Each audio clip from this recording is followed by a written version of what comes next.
Evet arkadaşlar, bilimin biyografisini yazıyoruz bugün. İlk biyografimiz Albert Einstein. İyi seyirler diliyorum. Lütfen ama lütfen abone olmayı unutmayın. Paylaşıp beğenirseniz çok müteşekkir kalırım. Teşekkürler herkese.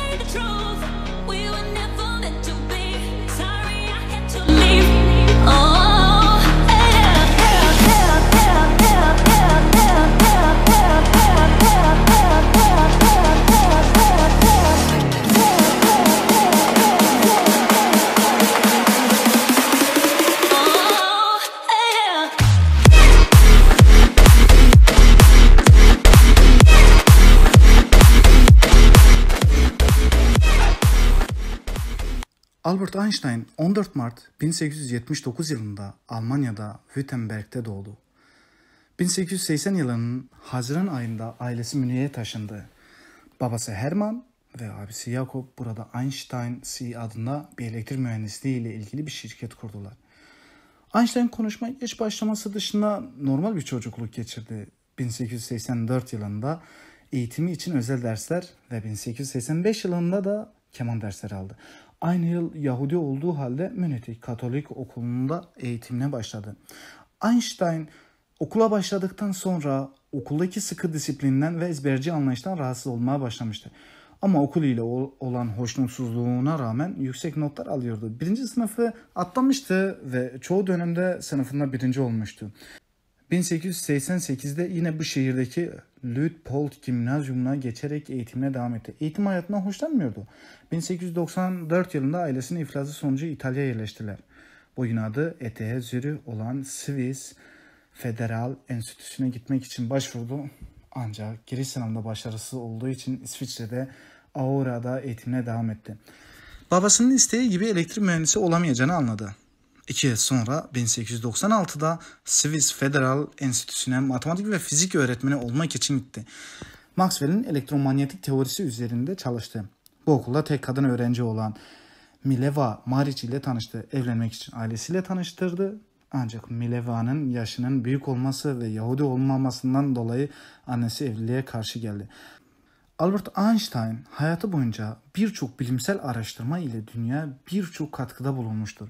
Yaptığı bilimsel çalışmalar genel görelilik kuramı, özel görelilik kuramı, kütle enerji eşitliği, fotoelektrik etki, Brown hareketi, istatistiksel fizik, Bose-Einstein yoğuşması, kuantum fiziği ve belirsizlik ilkesi, kozmoloji ve birleşik alan kuramı şeklindedir. Einstein, İsviçre'nin Zürih kentindeki teknoloji enstitüsünü okudu ve 26 yaşına girdiği 1905 yılında ilk doktora derecesini edindi.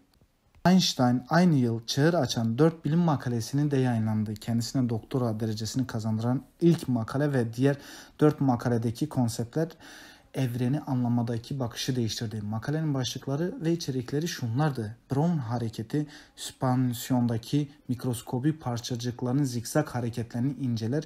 Einstein'ın bulguları atom ve moleküllerin varlığını kanıtlamaya yardımcı olmuştur. 2. Işığın kuantum teorisi.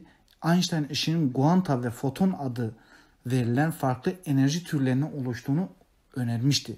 3. İzafiyet teorisi. Einstein zaman ve hareketin birbirine bağımsız olmadığını öne sürmüştür. 4. Kütle ve enerji arasındaki bağlantı E = mc² denklemi ile de bilinen bu makale kütle enerji eşitliğinin temel formülünü inceler. 1921 yılında Einstein Nobel Fizik Ödülü'ne layık görülmüştür. Albert Einstein özel görelilik ve genel görelilik kuramları ile 200 yıldır Newton mekaniğinin hakim olduğu uzay anlayışından bir devrim yaratmıştır. Sadece matematik hesaplamalar ve denklemlerle ile oluşturduğu kuramları sonradan deneysel olarak defalarca doğrulamıştır. E = mc² denklemi ile formüle ettiği kütle enerji eşdeğerli yıldızların nasıl enerji oluşturduğuna açıklama getirmiş ve nükleer teknolojinin önünü açmıştır. Fotoelektrik etki ve Brown hareketini de getirdiği matematiksel açıklamalar modern fiziğe diğer katkıları arasındadır. Ömrünün büyük bir kısmını bütün kuramları birleştiren bir birleşik alan kuramı yaratmaya çalışarak geçirmiş ama bu çabaları sonuçsuz kalmıştır. Einstein, kuantum mekaniğinin bazı sonuçlarına, özellikle belirsizlik ilkesine oldukça şüpheci yaklaşmış. Einstein, Nazilerin nükleer bomba geliştirmesi endişesiyle ABD Başkanı'na Franklin Roosevelt'e bir mektup göndermiş, ABD'nin nükleer çalışmalara başlamasına tavsiye etmiştir. Holocaust sonrası Yahudilerin kendi ülkelerine sahip olması gerektiği fikrini savunmuştur. İsrail'in kuruluşuna destek vermiştir. Çeşitli söyleyişlerinde Yahudilik dinine ve diğer kutsal kitaplara inanmadığını belirtmiş, sosyalizme sempati duyan bir makale yayınlamıştır. Bertrand Russell ile birlikte nükleer silahlara karşı bir manifesto yayınlanmıştır. 1999'un sonlarında 100 ileri gelen fizikçiyle gerçekleştirilen milenyum oylamasında Einstein tüm zamanların en iyi fizikçileri arasında birinci sırayı almıştır. Einstein hayatı boyunca 300'den fazla bilimsel makale yayınlanmıştır. Ayrıca 150'den fazla bilim dışı çalışmaları da olmuştur.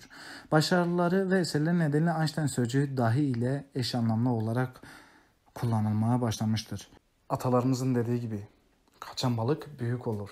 Albert Einstein, Türkiye Cumhuriyeti'ne kendisi dahil olmak üzere 40 büyük bilim insanının sığınma talebini dile getirdiği bir mektubu Türkiye Cumhuriyeti'ne göndermiştir. Dönemin Başbakanı İsmet İnönü bunu elinin tersiyle etmiştir. Eminim ki Einstein ve beraberindeki 40 bilim insanı ülkemize çok şey katacaktı ve bugün olduğumuz noktadan çok daha öteye geçecektik. 18 Nisan 1955 yılında İsrail'in 7. kuruluşu için konuşma taslağı hazırlarken yazısını tamamlamadan iç kanama geçirmiştir. Einstein yaşama süresinin doğal bir zamanda son bulması gerektiğini söyleyerek ve yapay bir şekilde hayata devam etmek istemediğini belirterek ameliyat olmayı reddetmiştir.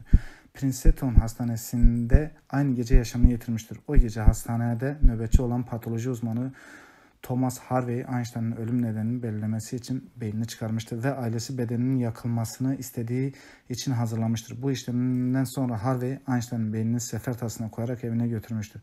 Bu yüzden Harvey işinden olmuştur. Einstein'ın ailesi de bu durum konusunda baskı yaparak beyninin geri verilmesini istemiştir. Ancak Harvey sadece araştırma amaçlı kullanılacağını belirterek herkesi ikna etmiştir.